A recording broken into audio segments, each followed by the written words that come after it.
I have been an audiologist now for 39 years. It will be 40 in September next year. So in that 40 years, I've probably heard 10,000 people ask this question. So I think this is a timely presentation, and I'm going to let Nikki start it. People often say, my Bose headphones can eliminate airplane noise. Why can't my hearing aids? Why can't my hearing aids just eliminate all that background noise, the airplane noise? Well, remember, people listening to the Bose system usually have normal hearing. These are designed for people with normal hearing. And there are things you can do to speech with a normal hearing person that you cannot do with a person that has hearing loss. For example, we would cut out all sound, the Bose system cuts out all sound below 1,000 hertz, and a person with normal hearing would still understand speech. See how many sounds you would still be audible. Here on this screen here is next. I changed Oh, it. you did. Good for you. Yeah, cool, huh? So how many sounds would still be audible? Well, the red and blue line that you see there is a person with normal hearing. The yellow box is where all the speech sounds occur.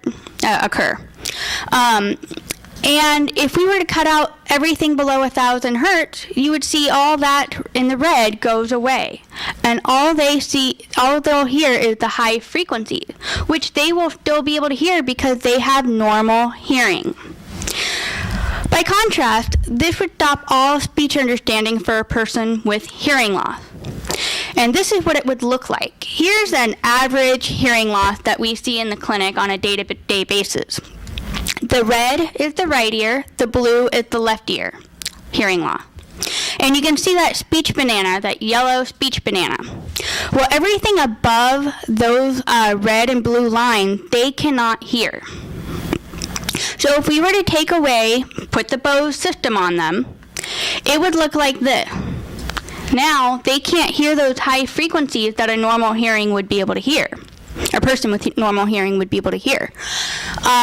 So they wouldn't be hearing anything. So you can't do what you can't eliminate the background noise like you can for a normal hearing person for a hard of hearing person.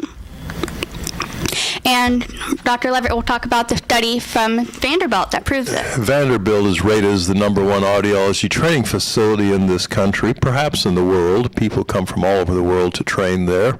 And what they did is they filtered speech for people with normal hearing, young college students, and young college students who had hearing loss. And come to find out, if you cut out all the low pitches, a person with normal hearing does pretty well. You can see until you get to about 1,000, they're in the 80+% correct range. By contrast, the little diamonds down below take a major dive when you cut out those low pitches. Their understanding goes right out the window. So this is dramatic proof that you cannot get away with this same strategy for people with hearing loss. You can cut out the lows for people with normal hearing. We get along okay. Cut out the lows for someone with a hearing loss like Nikki's or most of the people sitting in this room, you got nothing left. So that strategy is not going to work in a typical hearing aid because it'll take away a lot of what you need to hear to function. So you might ask, what does this have to do with reducing background noise through my hearing aids? Well, let's go back on that airplane. This is a Boeing 777, and they made some, actually, it was online, some noise measurements and some sounds in the cockpit and the passenger compartment of a Boeing 777. And what they discovered is that jet noise is, in the long run, a lot like speech noise, but in the moment to moment, it's very different. Speech noise is constantly changing, whereas plain noise does not. So if you look at the long-term average of the sound of speech and the sound of jet planes, they look pretty much the same. But that's long-term average. Let's look at it in real time. I made this off my phone. On the left, you're going to hear jet noise, and you'll see that that yellow line doesn't change that much.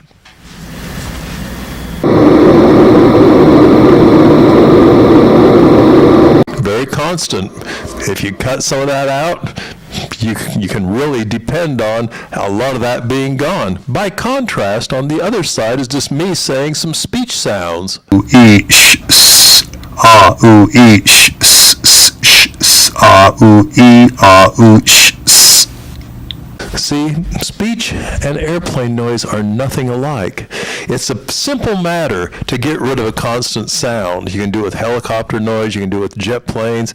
You try to do it with speech, you're going to run into trouble because it is constantly, instantaneously changing, whereas jet noise just stays the same all the time. A little different in takeoff and landing, but pretty much the whole trip is all the same noise. Oh, there we go. So, any noise reduction strategy that just cuts out low-pitched sounds will work great for jet noise if you got normal hearing. But it would be terrible for speech understanding with the hearing loss. And what I did this time is I filtered out the low frequencies in speech to give you a sense of how much is lost when you do that for a person with a hearing loss. And I doubt a lot of you here are going to hear any of that. I was just going to mention that if memory serves me correctly, there were hearing aids that would cut out constant sounds. Mm-hmm. So they would work, it basically kept track of what was a constant, like road noise is an example.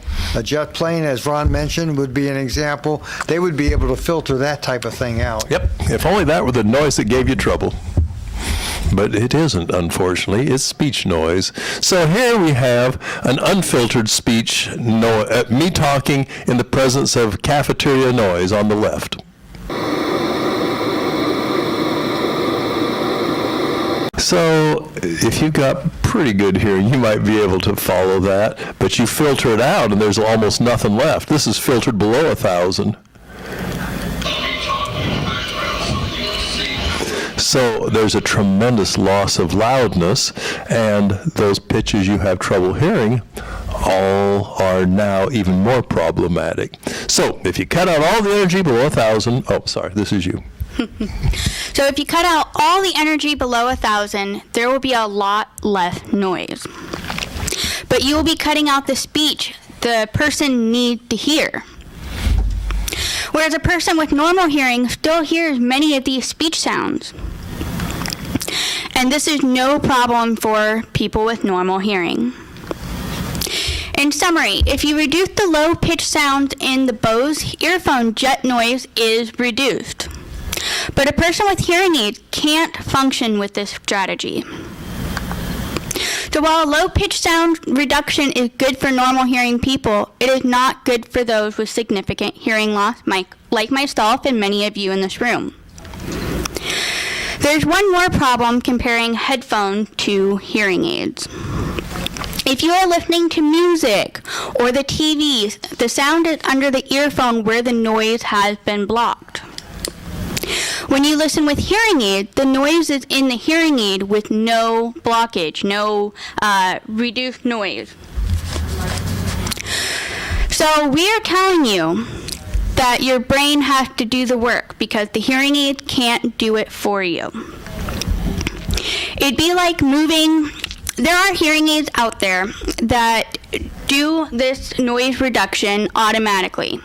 And I tried them, and it doesn't sound clear to me. The sound constantly moving is like trying to paint a moving picture, and you're not able to clearly understand the speech because it will decide, oh, you want to listen to this over here, and really you want to listen to the person in front, and it just doesn't work yet. The technology has not gotten there yet.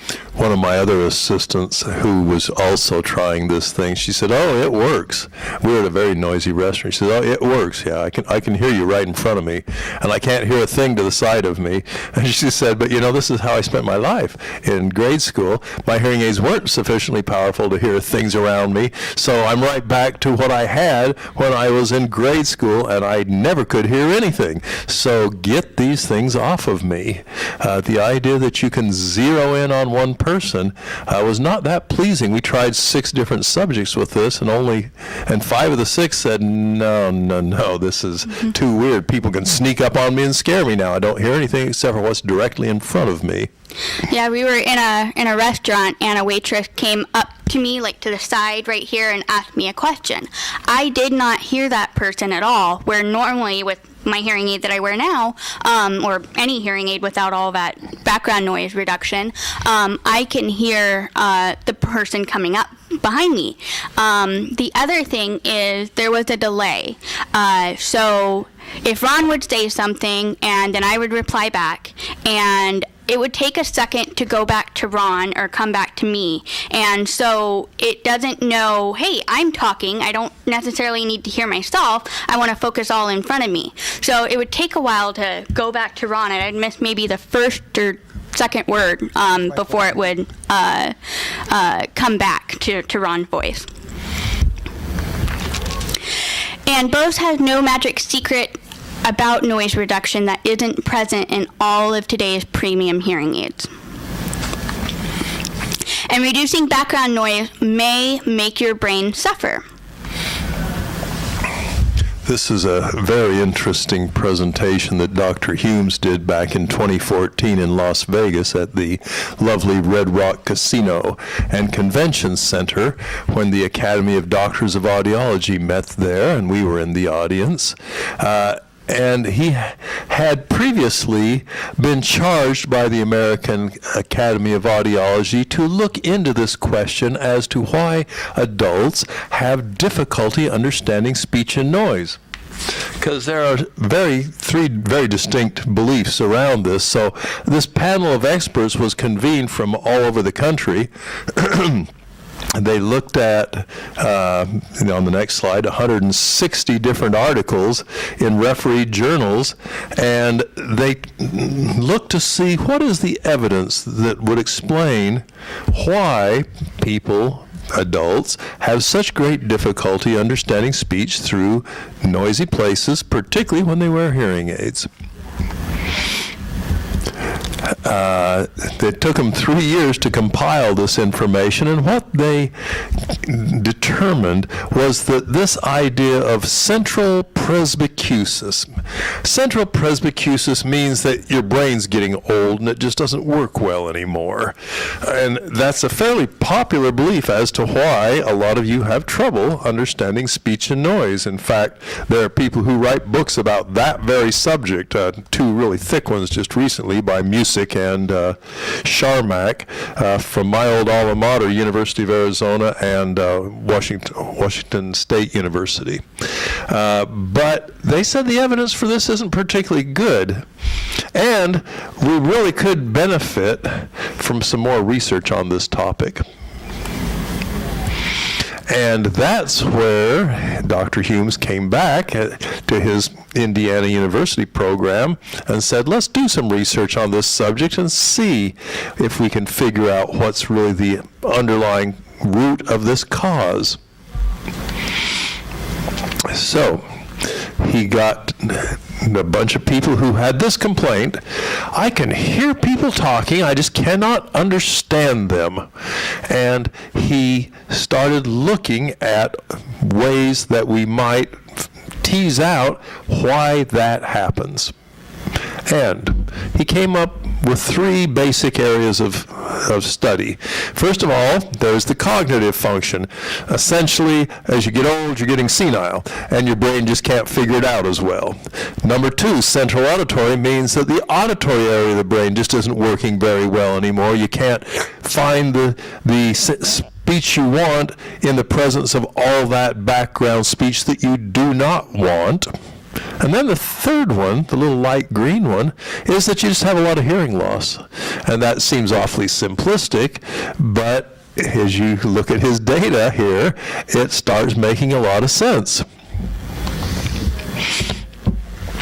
This peripheral degradation of hearing, the regular adult onset hearing loss, is highly predictable, so much so that the International Standards Organization actually shows graphs of how much hearing loss you probably have based on how old you are. And you can see, as you get older, going down the page, the hearing loss, meaning it trails off into towards the bottom of the page, becomes greater and greater, where by 90 years of age, you've got a pretty substantial hearing loss, missing most of the sounds of speech. So people would say, well, of course, you're 90, your brain's old and it's not working well. And the auditory area of the brain can't figure it out anymore. That's the obvious solution. Dr. Humes was not that convinced that was the case. And there's quite a bit of evidence out there that suggests, and one of our papers is one of them, that peripheral hearing loss is the largest contributor to this problem. It's just that you don't hear those sounds. I'll show you that speech banana that Nikki showed earlier again, and you'll see that hearing loss pretty much wipes out some really critical speech sounds. So, without restoring these sounds, the individual is going to have a lot of trouble understanding speech because they just don't hear them. Prove it, you say? Okay.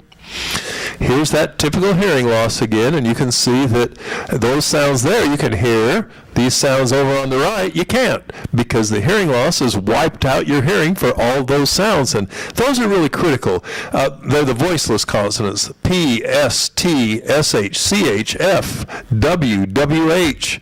There's lots of those sounds, and they're critical to speech understanding, yet they are the softest sounds in the English language, which is inconvenient because that's where most of you have most of your hearing loss, is up there in those high-pitched sounds. So, just turning up something like Bose is going to do, by the way. Bose has decided they're going to get into the hearing aid business because they really know how to do this.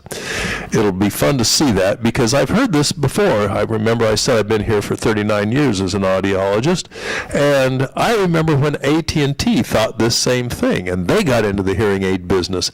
And I remember when 3M thought, well, with our marketing department and our billions of dollars in assets, we will be able to solve this problem of hearing and noise.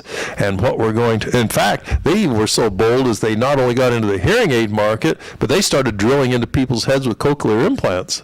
And then guess what happened 3 years later? For both companies, interesting, 3 years seems to be the magic number, they both decided, oh my gosh, this is nothing like selling sticky notes from 3M or telephones with AT&T. Let's get out of here. These people have other problems. This is a medical issue. It's not a retail issue. So off they go and leave all these people with hearing aids that couldn't be programmed, and with worse, cochlear implants that weren't working anymore, that they couldn't get out of their heads. So I've seen the big names get into this business before, and Bose is the most recent entry, and I'll give them 3 years, and you'll find out that Bose will discover this isn't like selling some little loudspeaker in a store. This is a whole different game, and then they too will run away, and whatever you bought from them will be unserviceable because they will be out of the business, just like 3M. AT&T and 3M are still around, but call them sometime and say, hey, I've got a 3M hearing aid, and they'll hang up on you. So, this is the latest flash in the pan. Bose is getting into the business, and they'll turn up the volume, but as you can see, that doesn't work. Just turning up the volume across the board still leaves those speech sounds out of touch. Now, here's an interesting thing that Humes discovered. If you take a bunch of young college students, and he has truckloads of them over there at Indiana University, and you start filtering out the high pitches, guess what? They can't understand speech and noise either. So it's starting to look like it's not anything to do with the aged brain or senility. It has more to do with just not hearing those sounds, because here were those college students and their scores get poorer and poorer as you take out more and more of the high-pitched sounds. They don't have old brains. They certainly aren't senile. So all of a sudden, this idea, these many books written about central auditory processing deficit, start looking awfully suspicious. Oh, that was fun. And there's more evidence here from this study that showed the same thing. And what you're looking at is, as the degree of hearing loss increases, speech understanding decreases. What a shock. And the next one shows the same thing. This guy had 3,200 subjects. It must have taken a while to, I know, he's at the VA. He has access to tons of veterans, and they all had high-pitched hearing loss and progressive. He could look at people that had mild, moderate, severe, and even hardly any hearing at all. And what he discovered is there's a very orderly progression of degradation in speech understanding associated with how many speech sounds you can't hear. Sounds like a pretty simplistic idea, but you would be surprised how many people buy into the brain idea. So here's what he did. He got 99 subjects with an average age of 98 subjects with an average age of 69.7 years, and they had that hearing test result. And just so you know, hearing tests, as you go down towards the bottom of the page, that means the hearing loss is getting greater, and as you go from the left to the right, it means that the pitches are getting higher. So what you're looking at are a group of 98 adults who have progressively more hearing loss in the high pitches, and those little bars on the outside show the range of people he looked at. And what he did was kind of clever. And it's something we should all be doing when we fit hearing aids. He made all those speech sounds hearable again. He took that trailing off curve and just pushed up the sounds they couldn't hear so that every one of them was at least 10 decibels, 10 loudness units above their threshold, so they could really hear them. And son of a gun, what happens when you make it so you old folks can, I'm one of them too, by the way, I'm 69 years old, I could have been in that group. What happens when you give audibility to all those sounds back? And the answer is the people in this group, these elderly folks, did as well as the young, normal hearing people for speech perception in noise, or SPIN as he calls it. The speech perception in noise scores were comparable between the young, normal hearing people and the older, hard of hearing people who had their hearing for those sounds restored. So it really shoots a hole in that old brain idea that's very popular in certain parts of this profession. He said it's really all about aided audibility. But then he hastened to point out, unfortunately, people never get aided audibility. We just did a study where we looked at 173 ears from 19 facilities around Oregon, and discovered that only 2.8% of those hearing aids programmed by other places conform to the individual's hearing loss and restored hearing of those speech sounds. So the chances are, if you have hearing aids that have been programmed elsewhere, you probably aren't hearing those speech sounds. But the other punchline to this story is perhaps as important. Next slide, please. And this is the one. Of the variance in this data, 25% of it was accounted for by the individual's ability to identify environmental sounds correctly. So, if you're saying to me at the clinic, I don't like this hearing aid because I can hear newspaper rustling, and I hear my feet in the gravel, and I can hear the cars outside, then I say, yay, because that is the second most important variable that will give you speech understanding and noise. The ability to identify environmental sounds is the second most important variable to contributing to speech understanding in noise. So, when you say take away all that noise, you're also saying take away all my speech understanding. I want to go to parties and have no idea what people are saying. I want to go to restaurants and sit across the table and have no idea what people are talking about. I just don't think that's in your best interest, because he showed very convincingly, first of all, restore the peripheral hearing loss completely, and pointed out, by the way, nobody does. And secondly, make sure that people are hearing those environmental sounds. People say to me all the time, you know, I don't wear this thing during the day because I'm by myself, so I don't need to hear someone knocking at the door, the fire alarm going off, the telephone, police sirens out in my front yard. Well, yeah, you do, actually. You really do. And if you take your hearing aids off during the day so that you don't hear those sounds, you're not doing yourselves any favors, because the number one variable has to do with restoring all those speech sounds. And to do that, it takes quite a bit of amplification. You look at Nikki, sometime if you really want a thrill, have Nikki let you listen to her hearing aid for a minute. It's shocking how loud that thing is. But that's why she functions like she does. In fact, I often say I think she's just faking a hearing loss. She does so well in places. It's loud. And that's why David here does better with cochlear implants than he did with hearing aids, because hearing aids couldn't give him enough amplification to hear those sounds anymore, but those little wires they inserted in his nerve cells for hearing, they can, because they're electric. All you have to do is just turn up the juice and he hears them. So that's why suddenly he does dramatically better with cochlear implants than he does with hearing aids. In fact, once your hearing loss has exceeded 80 decibels, studies have shown that you're 4 times more likely to do well with these cochlear implants that he's wearing than with hearing aids that she's wearing.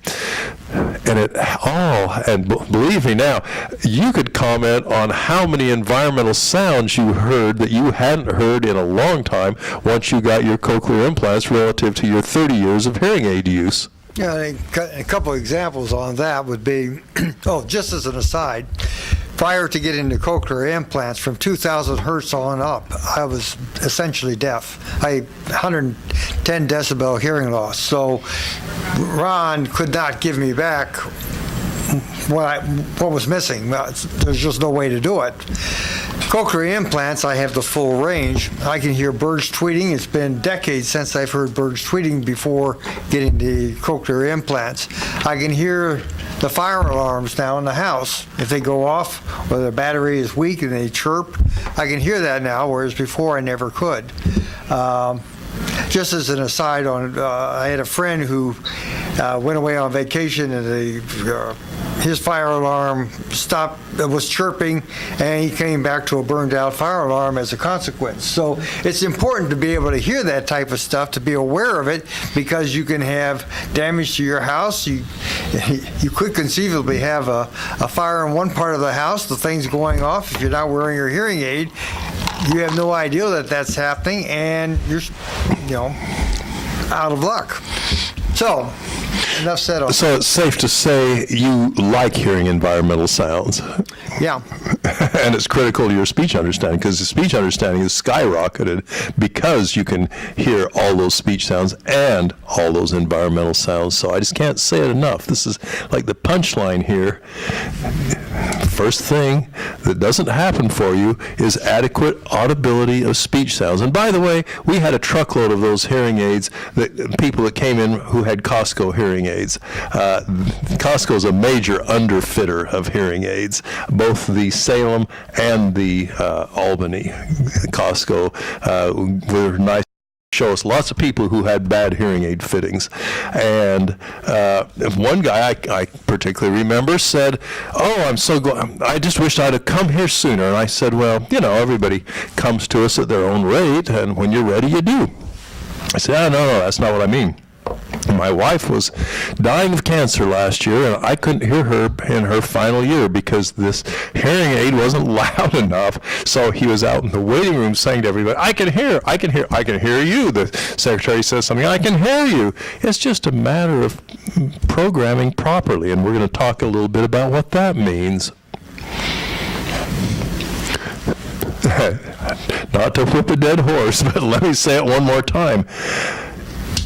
If you have no hearing of environmental noise, it will compromise your speech understanding considerably. Can I just add one thing? Ron mentioned about my speech improving. Of course, I was unaware of this, but what people don't realize is that we rely upon the feedback of hearing our own speech in order to keep our speech intelligible, if you will, to keep it on track. And even though I grew up with essentially normal hearing and didn't get my first hearing aid until my early 30s, nonetheless, and so I had normal speech, but nonetheless, over the decades, I have no doubt that my speech probably did degrade somewhat in the course of not being able to hear myself speaking in those higher pitched ranges. So it's important from that standpoint. Oh, I can tell you exactly.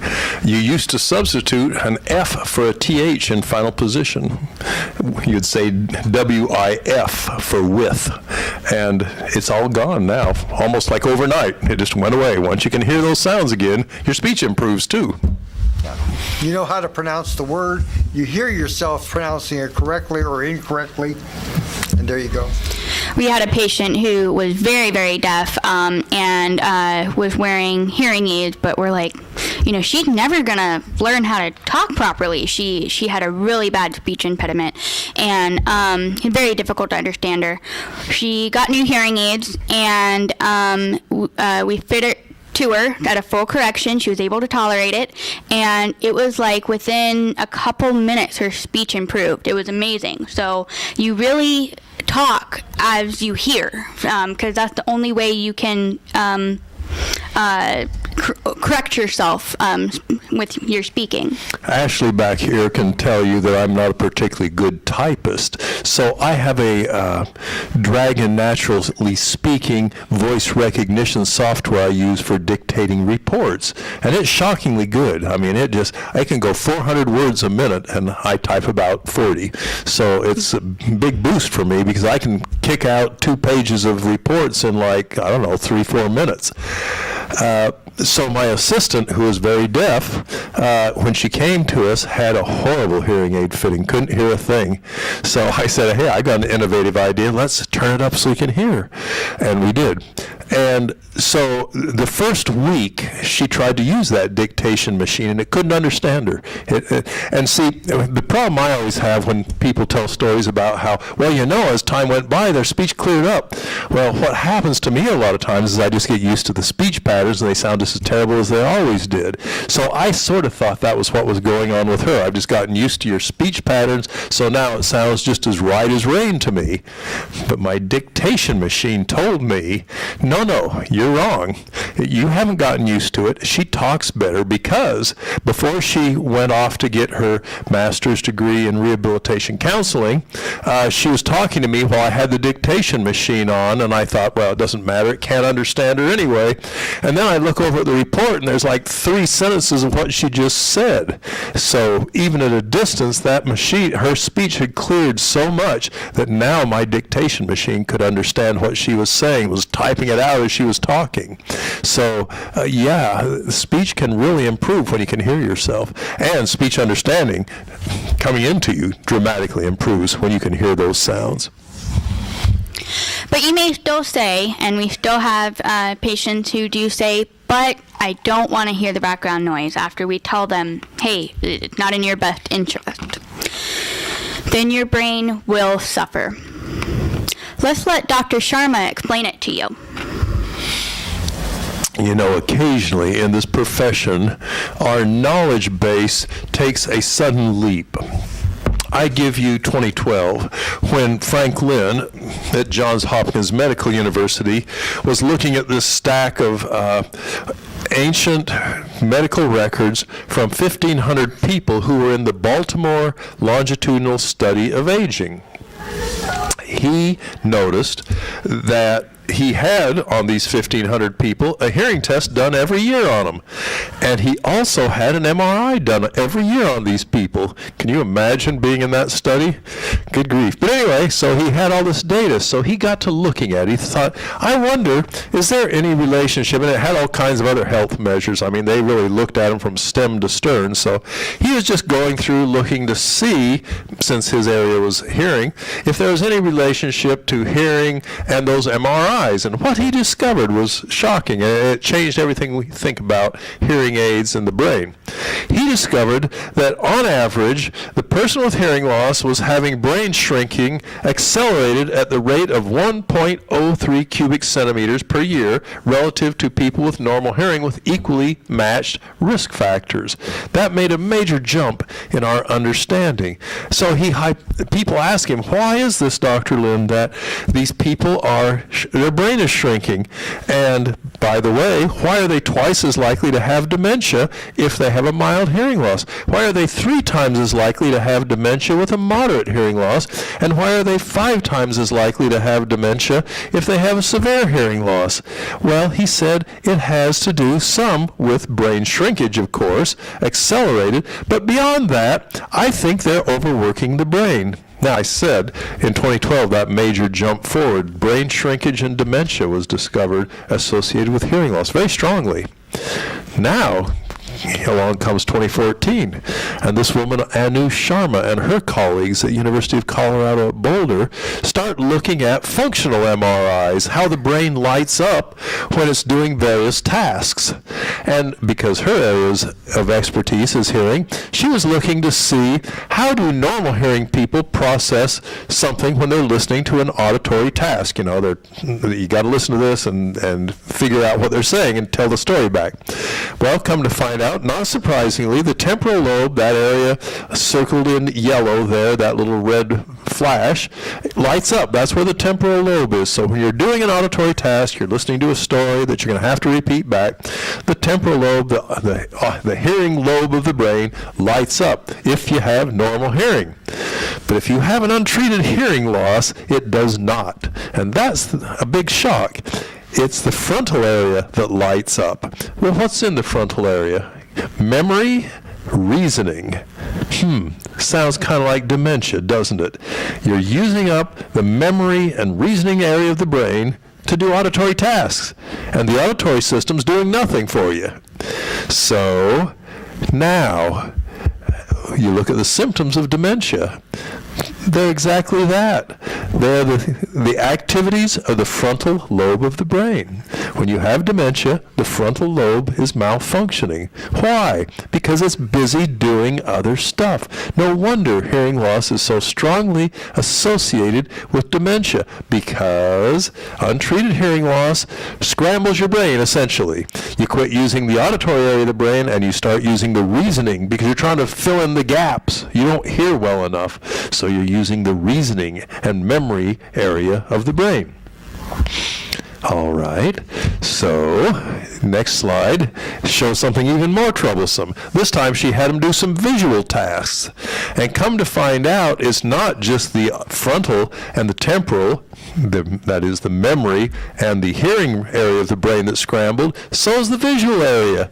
Here on the left is it a left on this side? Yeah. Okay. The yellow. Okay, good. The yellow circle shows the occipital lobe, where vision is. These people are doing a visual task. They have to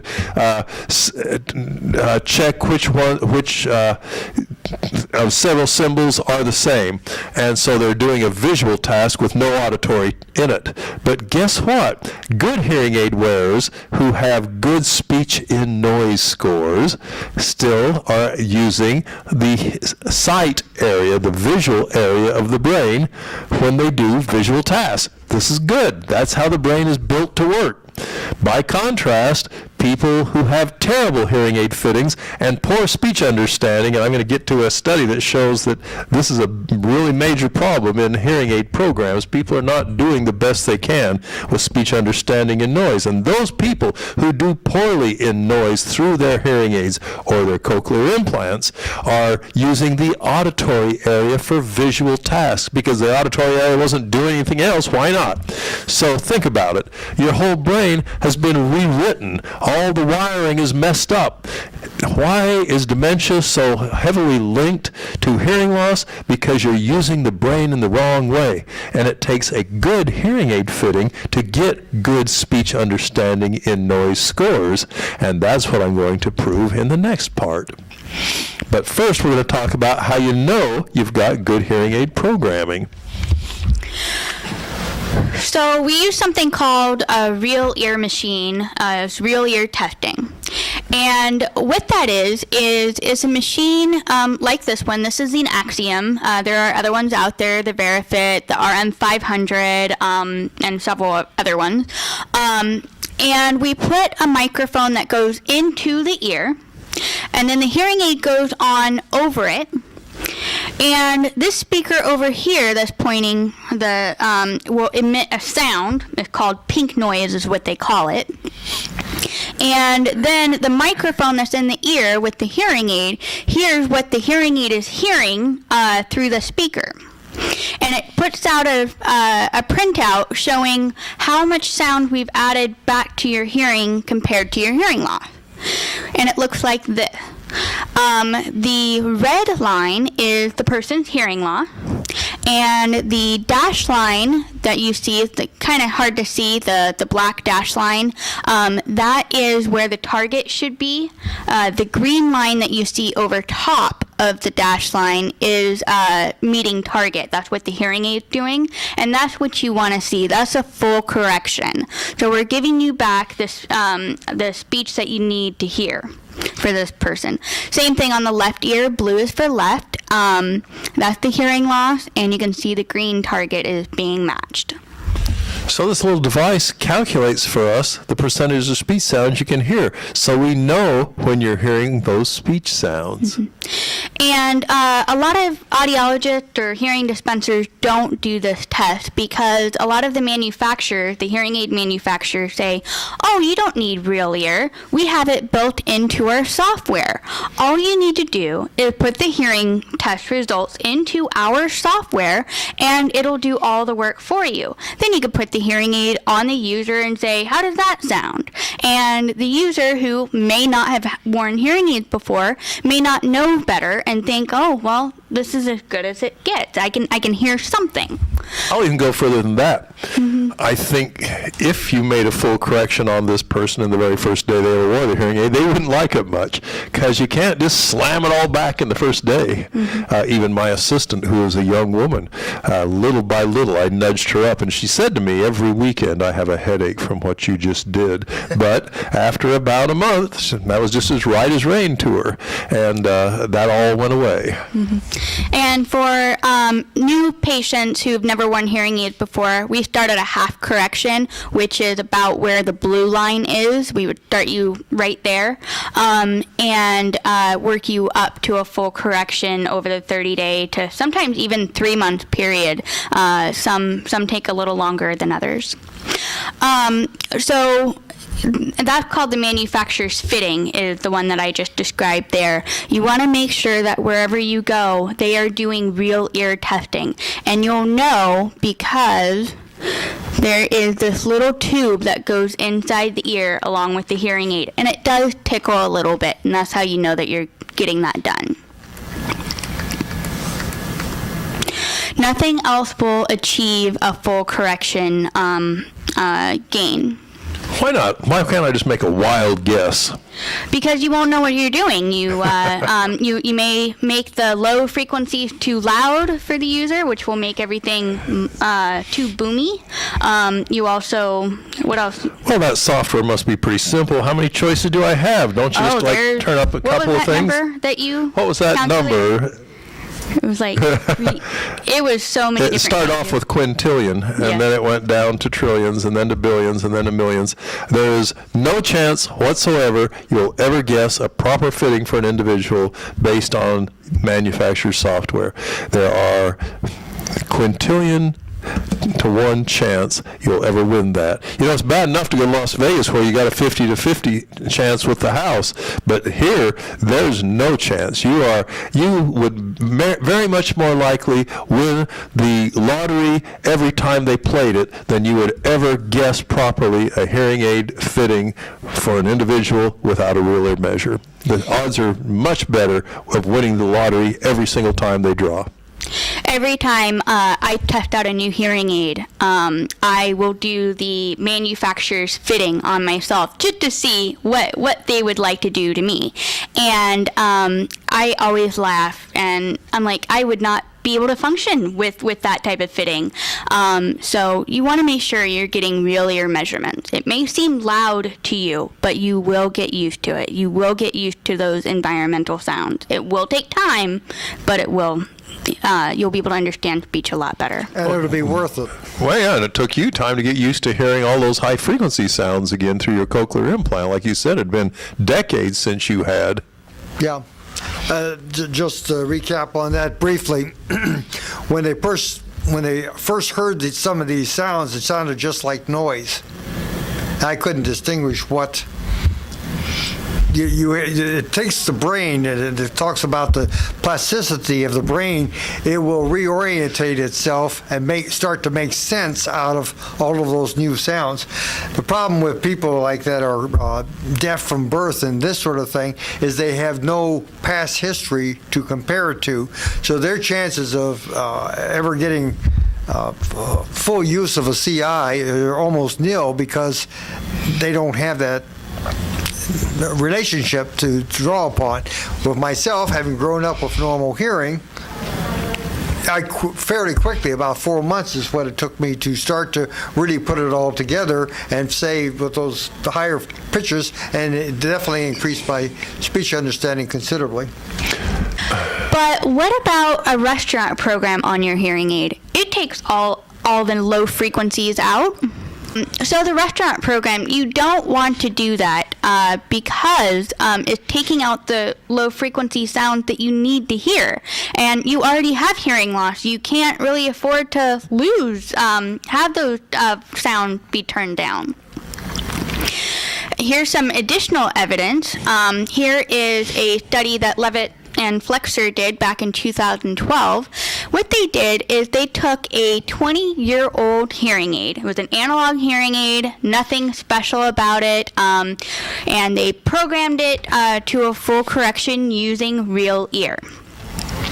By contrast, they took 6 premium hearing aids, and they wanted to see how well they could do in noisy situations using the manufacturer's best guess. Remember, the manufacturer's version of real ear, you just put the hearing loss into the software and it does the magic for you. Well, he wanted to see how these patients would do in a noisy situation compared to a 20-year-old hearing aid that was properly programmed. And he measured this by doing something called the quick SIN test. This is a test where background noise is in the room that gets increasingly louder and the speech remains the same. So he wanted to know how well they would do. And you can see the zero line would be if they got a perfect score. So these 6 hearing aids that were programmed using the manufacturer's fit were all underperforming. The old 20-year-old hearing aid was doing better. The longer the bars, the worse they did. All the hearing aids, these premium expensive hearing aids, were not performing better than a 20-year-old hearing aid. So they went back and they reprogrammed the hearing aids using real ear measure. And you can see every single hearing aid now, except for number 5, was outperforming the 20-year-old hearing aid, which is what you want. If you're buying something new, you don't want it underperforming compared to a 20-year-old hearing aid. So make sure that you get real ear measurement on your hearing aids and a full correction on your hearing aids. So what have we learned so far? David? David, you're going to review these for us. What have we learned today? You can't compare earphone noise reduction on an airplane to hearing aid noise reduction. Low-pitch noise reduction works okay for people with normal hearing, but not those with hearing loss. If you don't hear background noise, you won't understand speech noise. If you don't have a full rear ear verified hearing aid correction, your brain will suffer. You can't get a proper hearing aid correction without rear ear guided programming. And background noise in the hearing aid is my friend, not only from a speech understanding standpoint, but from brain function and ability to perform in a variety of tasks essential to good communication. And I do know the background noise can be loud. You know, if you go to Red Robin, that place is really noisy and very difficult to hear. But you're better off using one of these. A microphone that you can clip onto someone, and it streams their voice directly to your hearing aids, independent of that background noise. So we're glad that we did this topic because this question has been asked many times, especially new hearing aid users who, when we put all those background noise back in, they say, I don't want to hear that. I just want to hear the speech. On a related note, it's not a good idea for you to ask us to turn down your hearing aids to make them quieter, because you're not going to be hearing as well.